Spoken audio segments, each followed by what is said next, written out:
करते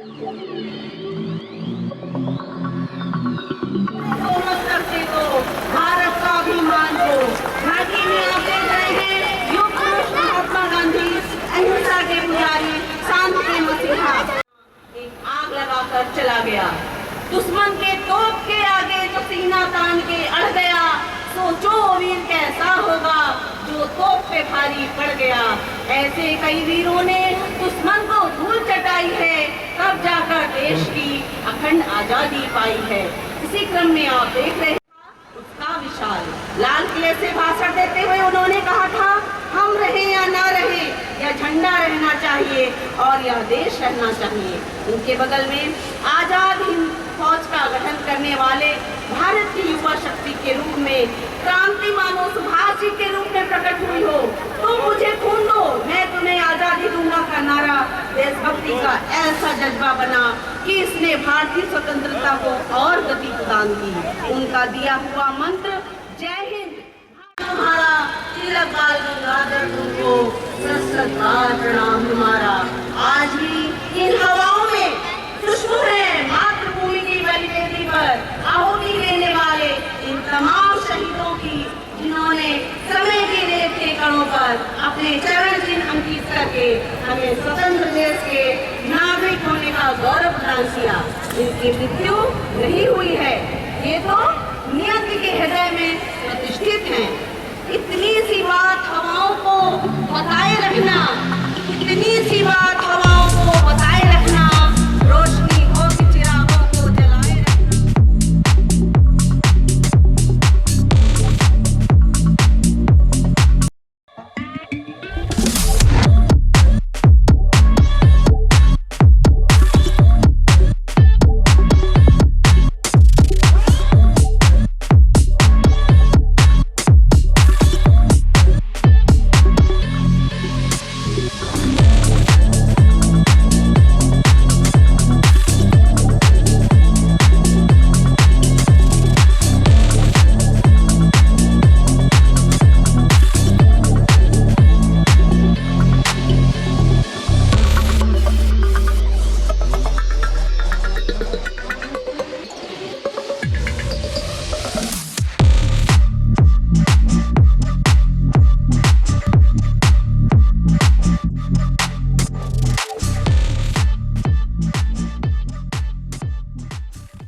लगभग 7,500 वस्तुएं निर्यात करता है।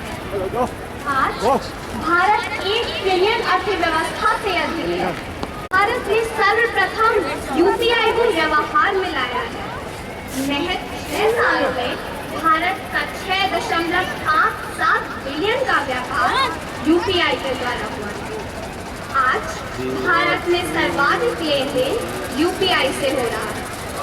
पिछले इलाकों में भी लोग यूपीआई का भरपूर उपयोग कर रहे हैं। हमें आज तक यह ज्ञात था कि भारत विश्व में सर्वाधिक हथियारों को आयात करता है, लेकिन आज भारत आसियान देशों को ब्रह्मोस मिसाइल निर्यात कर रहा है। सिर्फ यही नहीं, अभी अर्जेंटीना तेजस हवाई जहाज का निर्यात करने के लिए भारत आज विश्व में चौथा सर्वाधिक आर्थिक संपन्न देश है। यह हमारे लिए अत्यंत गर्व का विषय है। जैसे कि हमें विदित है, विश्व गुरु बनने की राह में उद्योगों की एक अहम भूमिका होती है। अतः विगत वर्षों की भांति इस वर्ष भारत ने अपने उद्योग जगत को रत्न आदित्य बिरला समूह के मुखिया श्री कुमार मंगलम बिरला जी को व्यापार एवं उद्योग क्षेत्र में देश का प्रतिष्ठित सम्मान पद्म भूषण से सम्मानित करके व्यापार एवं उद्योग जगत में एक नई ऊर्जा का संचारण किया है। भारत के व्यापार को दूसरे देशों तक पहुंचाएंगे। घर घर क्या, बाहरी देशों में भी तिरंगा फहराएंगे। वंदे मातरम, वंदे मातरम, भारत माता की जय। विश्व ने माना योग का नाम, योग ने दुनिया का मंत्र, पूरा विश्व मानसिक व अर्थव्यवस्था के जंजीरों में जकड़ता जा रहा है। भारत एक विश्व गुरु की भांति पूरे विश्व को योग के द्वारा मन को शांत और स्थिर रखने के अनेकों सफल प्रयास करने में अग्रणी है। मनुष्य का सबसे सच्चा साथी उसका स्वास्थ्य है। जिस दिन स्वास्थ्य ने साथ छोड़ा, मनुष्य हर रिश्ते पर बोझ बन जाता है। पूर्ण स्वास्थ्य शारीरिक, मानसिक और सामाजिक कल्याण के लिए अत्यंत आवश्यक है।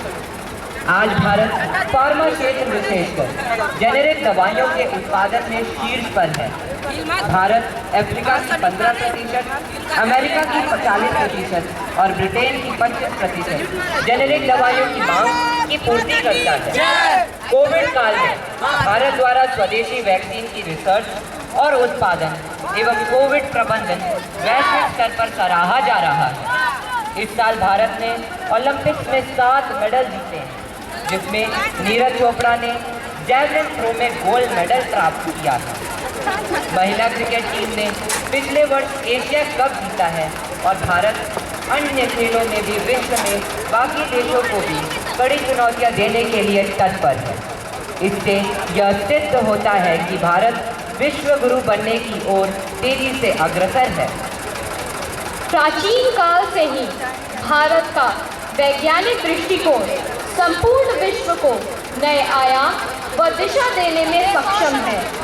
आज सेल की मदद से घंटों का काम हम मिनटों में करने लगे हैं। आज हम इंजीनियर और डॉक्टर से ऊपर उठकर कई वैज्ञानिक शोधों की तो ओर अग्रसर है। एक प्रबल वैज्ञानिक सोच ही तो है जिससे आज पूरा विश्व हतप्रभ है। इससे अधिक वैज्ञानिक सोच का क्या प्रमाण दे कि गोस्वामी तुलसीदास द्वारा रचित हनुमान चालीसा में लिखा दोहा जुग सहस्त्र जो जन पर भानु को यदि किलोमीटर में परिवर्तित किया जाए तो नासा के द्वारा दिया गया पृथ्वी के आने से हमारे बच्चे यूजर से प्रोग्रामर यानी नेक्स्ट जनरेशन इनोवेटर्स की ओर तेजी से अग्रसर हो रहे हैं।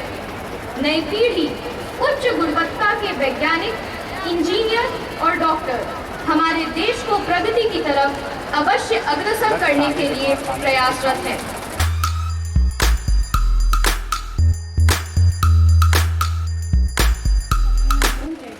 लेकिन बड़े अफसोस के साथ कहना पड़ रहा है कि आधुनिकता, फैशन परस्ती और सफलता के गुरूर में हम अपनी संस्कृति को भूलते जा रहे हैं। माता पिता को उपेक्षित और प्रताड़ित कर रहे हैं। समाज की किसी ज्वलंत समस्या को लेकर प्रस्तुत है एक ऐसी की झांकी अपेक्षित बुजुर्ग। झांकी का पहला दृश्य घर में उम्मीद ने जन्म लिया है, घर में बेटी का जन्म हुआ है, मांगली गीत को गाया जा रहा है। आगे ले जाओ।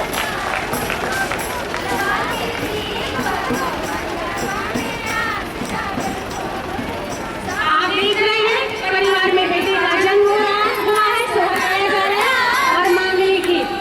झांकी के दूसरे दृश्य में बड़ी उम्मीद से, बड़े अरमान से पालन करते हुए माता पिता, लेकिन यही उम्मीद तब काफिर हो जाती है जब बच्चे आत्मनिर्भर होते ही माता पिता की उपेक्षा करने लगते हैं।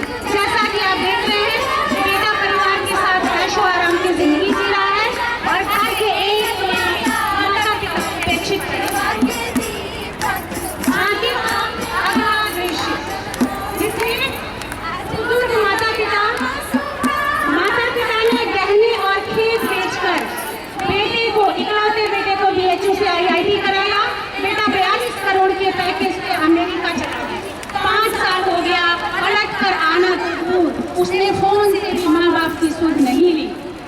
अब माता पिता रात दिन फोन के पास बैठकर अपनी बेटी की आवाज सुनने के लिए तरसते रहते हैं कि शायद वो झूठी सुध ले। और झांकी का अगला दृश्य जिसमें देख रहे हैं आप विधवा माता को अकेले हुए बेटा को, जो माँ 9 माह तक अपने, जो माँ बच्चे को 9 माह तक अपने कोख में 9 माह तक गोद ली और ताउम्र अपने हृदय में प्रेम, करुणा और वात्सल्य से रखती है, उसी माँ के साथ इतना क्रूर और निर्मम व्यवहार। झांकी का अगला हृदय उदाहरण दृश्य वृद्धाश्रम में आप उनको देख रहे हैं जिनके अरमान और सपने बिखर चुके हैं। इनमें कुछ तो स्वेच्छा से आए हैं और कुछ के बच्चों ने जबरदस्ती यहाँ पर लाकर छोड़ दिया है। और अगला दृश्य बताते हुए तो मैं बहुत मर्माहत हूँ कि अब हमारे बच्चों के पास अंतिम संस्कार के लिए भी समय नहीं है। ये देखिए, अंतिम संस्कार प्राइवेट लिमिटेड, इसमें पैकेज है, जैसा आप खर्च करेंगे वैसी आपको सुविधा है। इसमें अर्थी, नाई, पंडित, कंधा देने वाले, साथ में चलने वाले, राम नाम सत्य बोलने वाले और यहाँ तक कि अस्थि विसर्जन का भी पैकेज ये शामिल है। जैसा खर्च वैसी सुविधा। आखिर हम किस दौर में आ पहुँचे हैं? जिस पड़ाव में माँ बाप को बच्चों की सबसे ज्यादा जरूरत होती है, उसी पड़ाव में बच्चे अपने माता पिता को पल पल मरने के लिए छोड़ जाते हैं। ध्यान रखिए, हमको भी बुढ़ापे की इस दहलीज पे कदम रखना है। तो क्या यही हमारा भविष्य है? ये प्रश्न मैं आपके मानस पटल पर छोड़ रही हूँ। इसके लिए जिम्मेदार कौन है? हमारी सोच, हमारे संस्कार, हमारी परवरिश या हमारी शिक्षा व्यवस्था? ध्यान रखिए, आज आप जो भी हैं उसमें आपके माँ बाप की त्याग, तपस्या और उनके शुभ आशीषों का फल है। आप ये देख रहे हैं संयुक्त परिवार जो ये कहना चाह रहे हैं कि हम अपने माता पिता के सानिध्य में बहुत खुशहाल हैं और ये बताना चाह रहे हैं कि इनकी छाया में ही हम शांति और सुकून से रह सकते हैं। पीछे है हमारा एनजीओ वटवृक्ष, जो समाज में जागरूकता फैला रहा है कि बुजुर्गों का अपमान बंद करो, बुजुर्गों की उपेक्षा बंद करो, बुजुर्गों का सम्मान करो, सम्मान करो। ये है एनजीओ वटवृक्ष।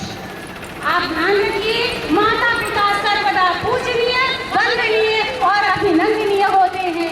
इसलिए अपने बच्चों में मातृदेवो भव, पितृदेवो भव के संस्कार डालिए और उनके सामने माता पिता और दादा दादी की सेवा का आदर्श प्रस्तुत करिए, क्योंकि दुनिया में माँ बाप से बढ़कर कुछ भी नहीं है। धरती पर किसी भी देवता का स्थान ऊंचा है, माँ बाप की सेवा ही सबसे बड़ी पूजा है। वो खुशनसीब है माँ बाप जिनके साथ होते हैं, क्योंकि माँ बाप के आशीषों के हजारों हाथ होते हैं। इसलिए जड़ों को सींचो, तभी तुम पुष्पित पल्लवी हो सकते हो और वृद्ध होने पर वृद्धाश्रम में नहीं, अपने घर में रह सकते हो। धन्यवाद। जय हिंद।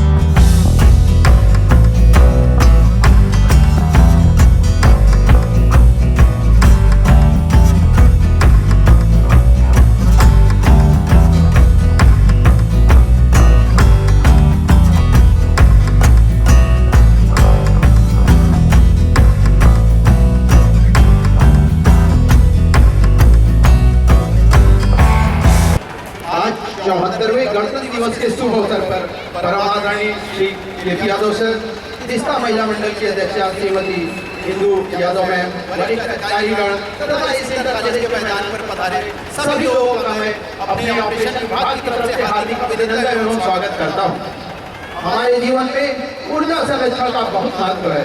यह भविष्य हेतु ऊर्जा को बचाता ही है, साथ ही पर्यावरण को भी स्वच्छ एवं प्रदूषण मुक्त बनाता है और हमें एक स्वस्थ जीवन जीने में मदद करता है। एक पुरानी कहावत है कि पृथ्वी, जल और वायु हमारे माता पिता से प्राप्त हमारे लिए एक उपहार ही नहीं, हमारे बच्चों के लिए कर्ज है। यदि आज हम ऊर्जा को संरक्षित करते हैं तो हमारी भावी पीढ़ी भी इसका उपयोग कर पाएगी। साथ ही हम ऊर्जा की बचत करके अपने संस्थान एवं देश के बहुमूल्य मुद्रा की भी बचत करते हैं।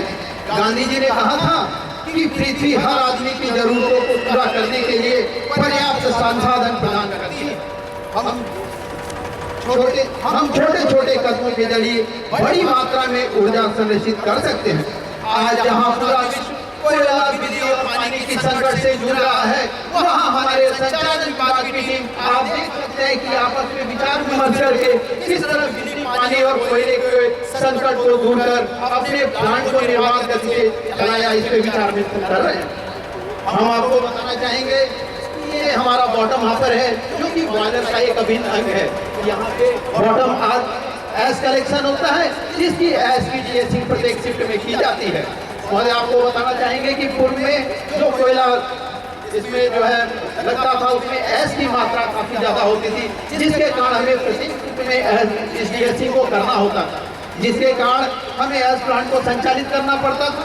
यहाँ एस प्लांट से या एस निकल करके एलडीएडी में जाता था, वहाँ से या बिजली पंप हाउस जाता था, जहाँ पे जो है इसके कारण हमारे यहाँ पावर कंजम्पशन, वाटर कंजम्पशन तथा जो है हमारे पंप का रनिंग आवर भी बढ़ रहा था।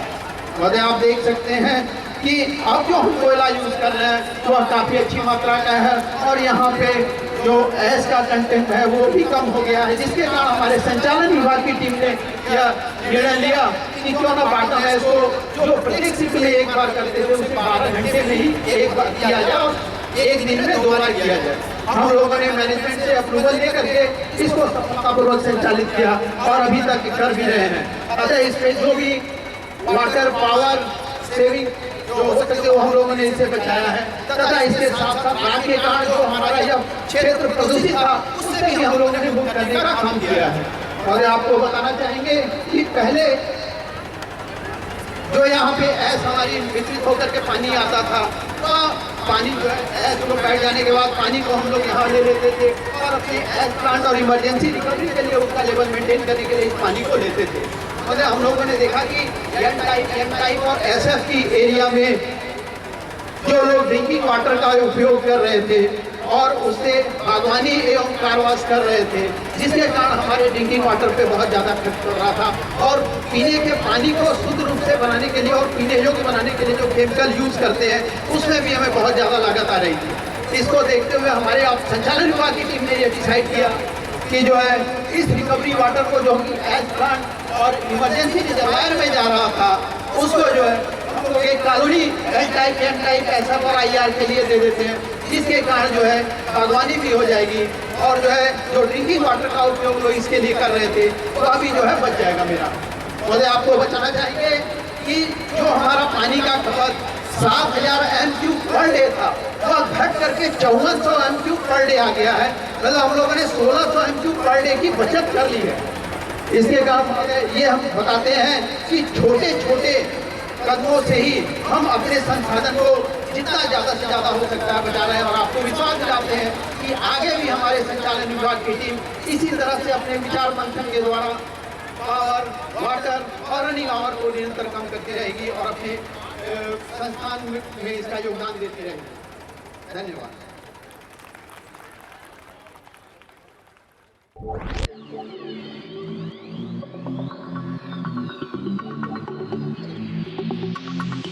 झांकी, जैसा कि आप सभी लोग देख रहे हैं आजकल पूरा जनवरी का महीना ये सेफ्टी मंथ चल रहा है और रोड ट्रांसपोर्ट सेफ्टी मंथ के लिए कॉलोनी में आप जागरूकता अभियान के तहत देखते हैं कि रोज ही अनाउंसमेंट होते हैं कि आपको कैसे सुरक्षा बरतनी है, कैसे 2 व्हीलर और 4 व्हीलर चलाना है।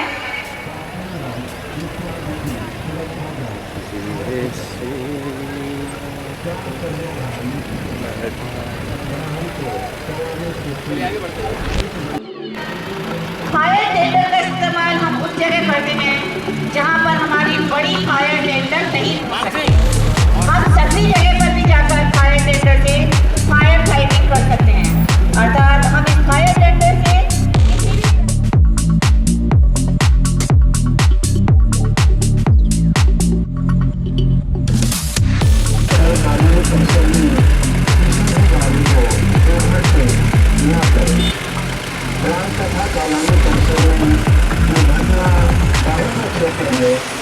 सतर्कता के साथ वाहन चलाएं।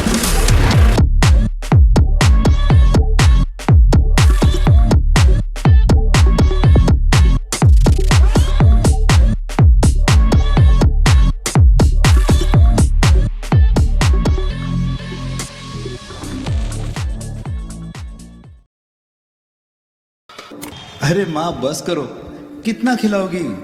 खा ले बेटा, वैसे भी मेरे हाथ का बना हुआ खाना पूरे साल में एक ही बार तो खाता है। भैया इस बार 2 राखी बनवा लो, पिछले रक्षाबंधन पे भी नहीं थे आप।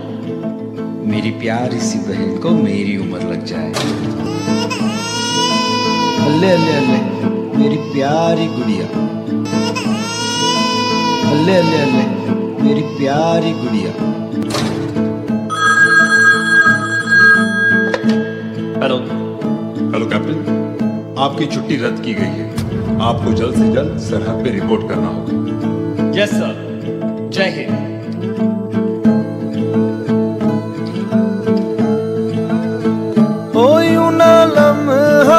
लम्हा मेरी याद में होके तन्हा तन्हा, मेरे बाद में नैना अश्क न हो माना कल से होंगे हम दूर, नैना अश्क न हो, नैना अश्क न हो।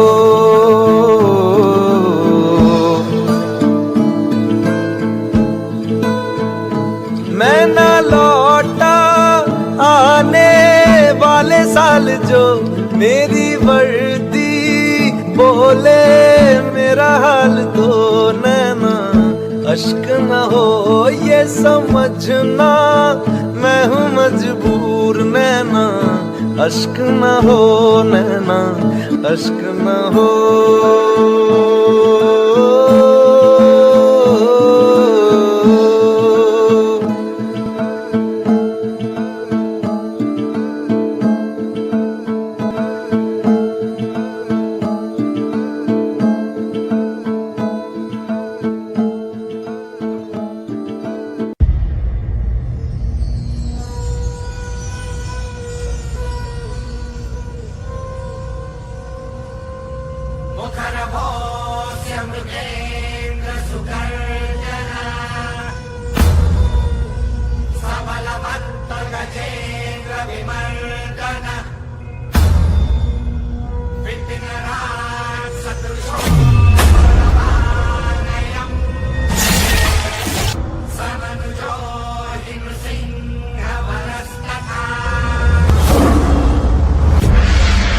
वक्त आ गया है खून का बदला खून से लेने का।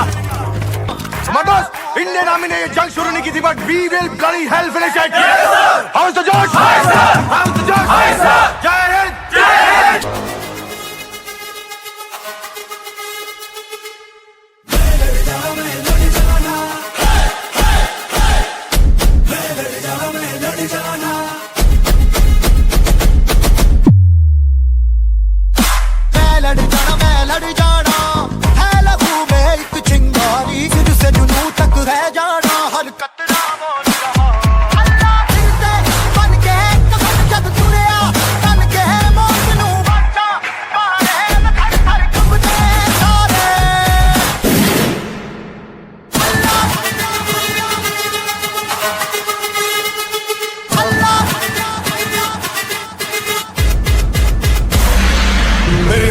मातृभूमि को कोई नीच पापी छू नहीं सकता। उनकी छाती चीर कर उन सबको ये कहने जा रहा हूं मैं।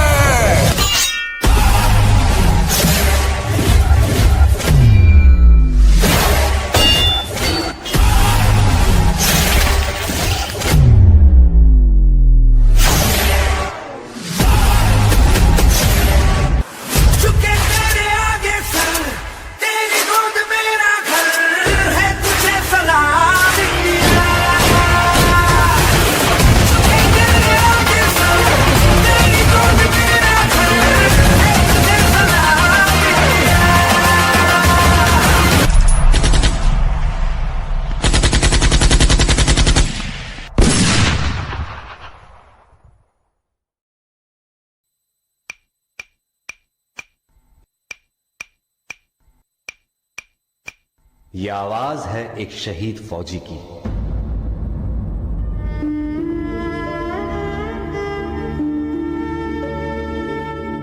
मेरे जवान दोस्तों, मेरे शहीद होने के बाद जब तुम मुझे मेरे गांव लेकर जाओगे तो ये बताओ, क्या मेरी मां का सामना कर पाओगे?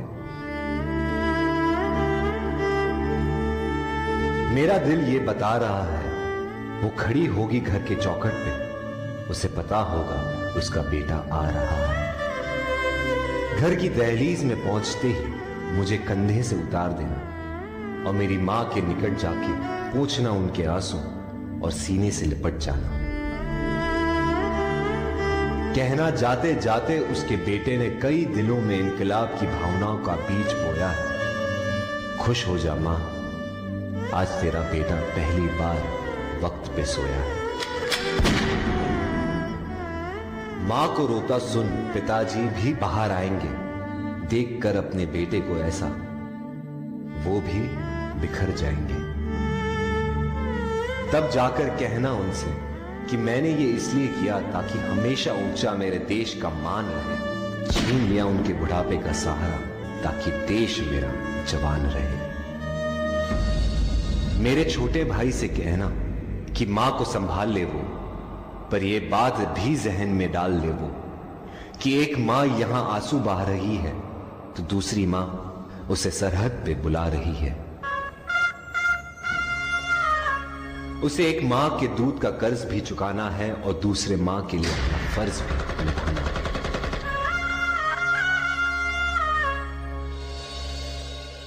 मेरी बीवी सहमी सी बैठी होगी, उसे कहना कि करवा चौथ हर साल रखे और तब तक रखे जब तक आसमान में चंदा है। तो क्या हुआ उसका पति जिंदा नहीं, देश तो जिंदा है।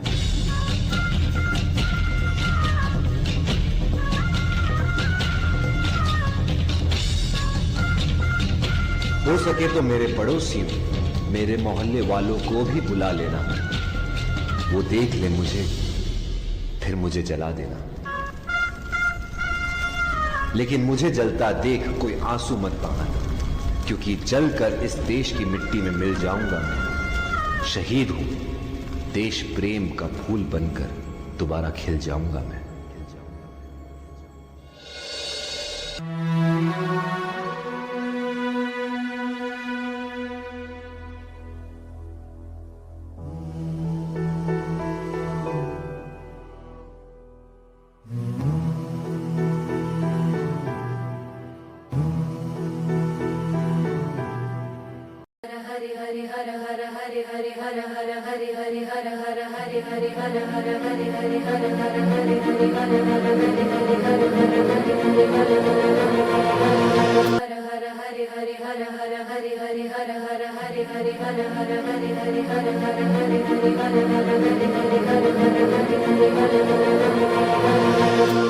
तेरे प्रेम की बरखा ने सुन पिया रे,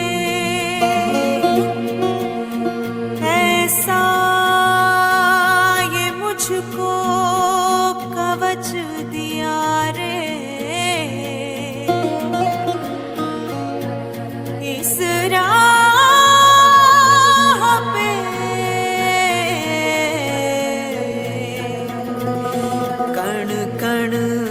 कण कण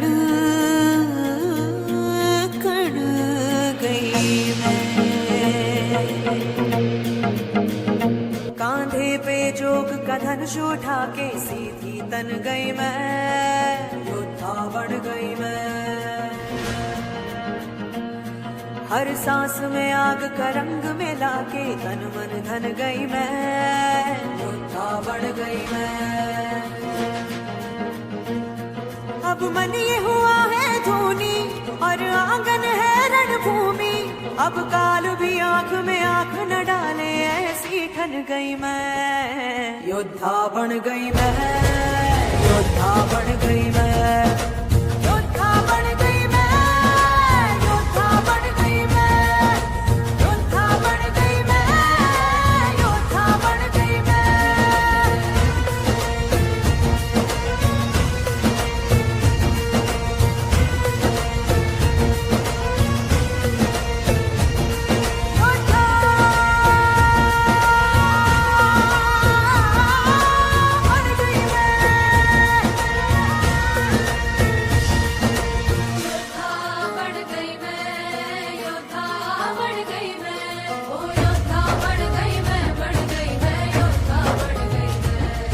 योद्धा बन गई बन गई बन गई बन गई मैं, योद्धा बन गई बन गई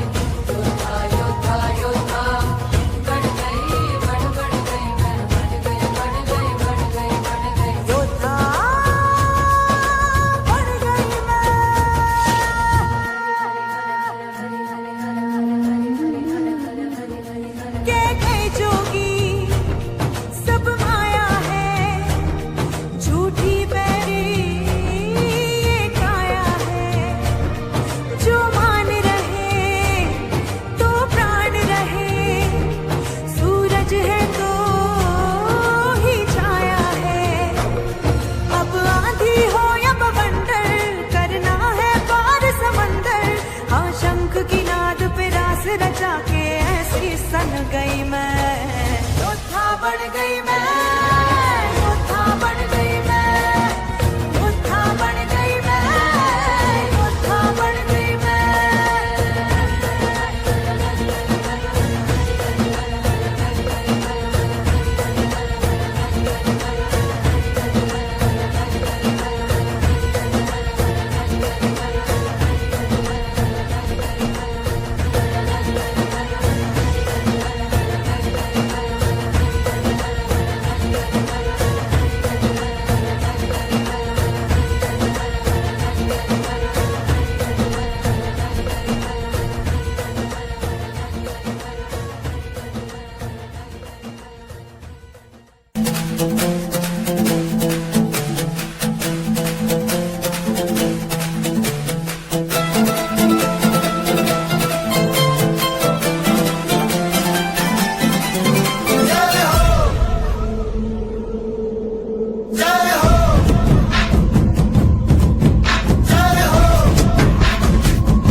आजा आजा जिंद शामी आने के तले, आजा जरी वाले नीले आसमाने के तले।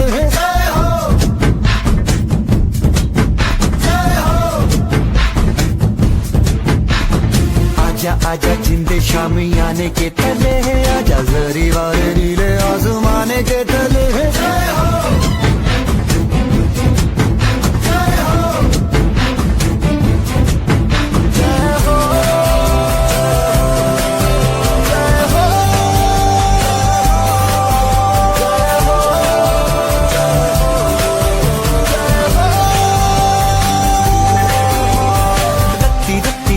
मैंने जान गवाई है, नच नच कोयलों पे रात बिताई है।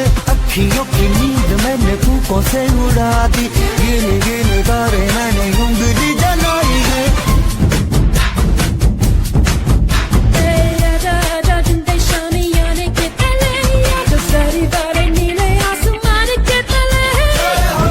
शोपेन हम गाने दे, गाने दे, मेलोडी।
आजा जिंदे शामी आने के तले, आजा जरी वाले नीले आसमाने के तले।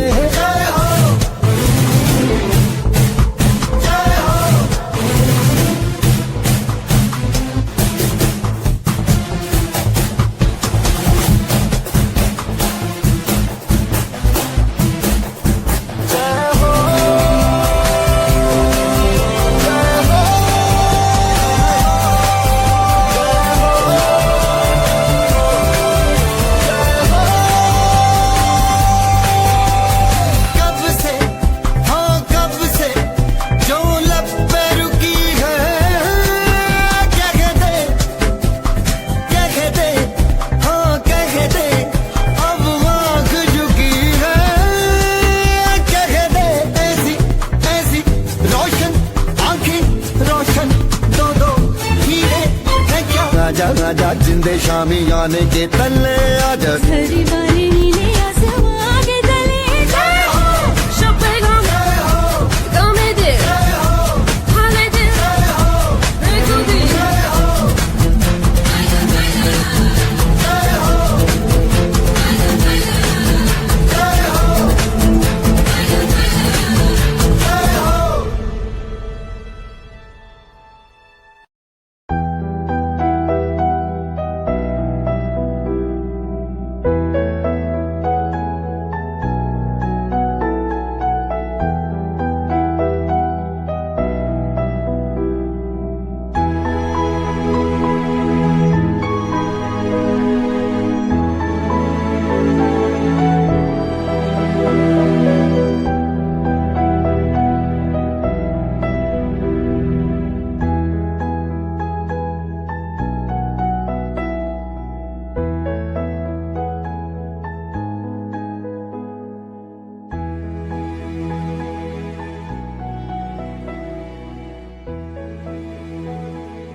स्कूल, जोरदार तालियां। और केवल 0.5 नंबर से आगे है ABIC स्कूल फ्रांस।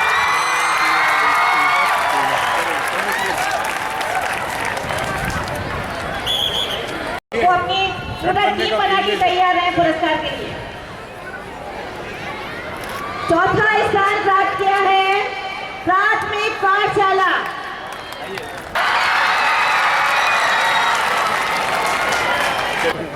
तीसरे स्थान पर ऑपरेशन डिपार्टमेंट।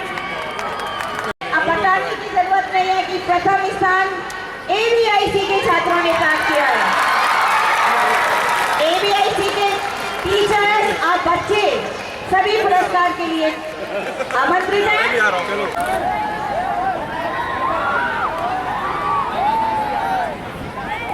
Okay. Yes.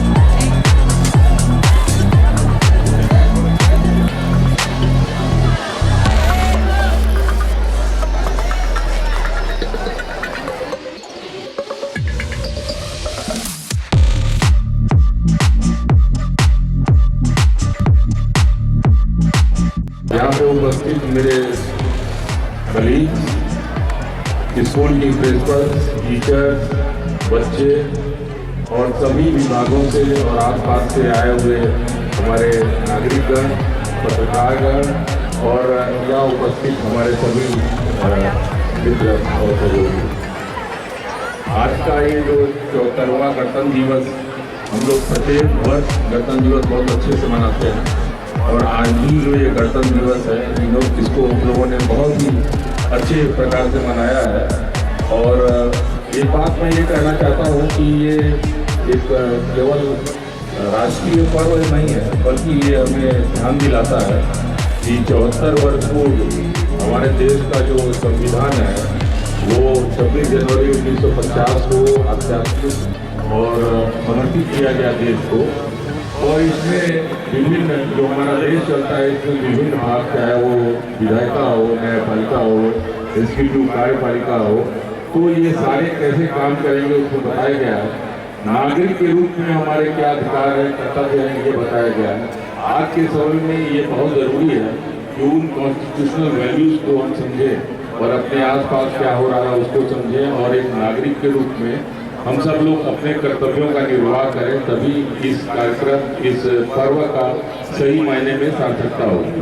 तो आज के इस कार्यक्रम को संपादन करने में आप लोगों ने देखा होगा कि इसमें बहुत ढेर सारे लोग इन्वॉल्व हैं। मैं सारे लोगों का लिस्ट बहुत लंबी मुझे दिया है परेश ने, मैं सभी का नाम यहाँ पे नहीं ले पाऊँगा, संभव नहीं है क्योंकि बहुत ये पूरे महीने भर तैयारी चलती है। इसमें सारे विभाग, स्कूल, प्रिंसिपल और हमारे जितने भी इंजीनियरिंग डिपार्टमेंट हैं उन सारे लोगों का हेल्प रहता है। तो हमारे सबसे पहले जो ABPS, ABIC प्राइमरी स्कूल के जो टीचर्स हैं, प्रिंसिपल, उनको बहुत बहुत मैं धन्यवाद देना चाहता हूँ। हमारी सिविल डिपार्टमेंट के लोग काफ़ी दिनों से पूरी जो आप यहाँ पे तैयारी देख रहे हैं उसमें बहुत बड़ा सहयोग रहता है इनका, उनको मैं धन्यवाद देना चाहता हूँ। हमारे सुरक्षा विभाग लगातार आप यहाँ से आवाज़ें सुन रहे होंगे, परेड की तैयारी और बाकी तैयारियों में लगे रहते हैं, उनको मैं कर्नल साहब उनकी टीम को बहुत बहुत धन्यवाद देता हूँ।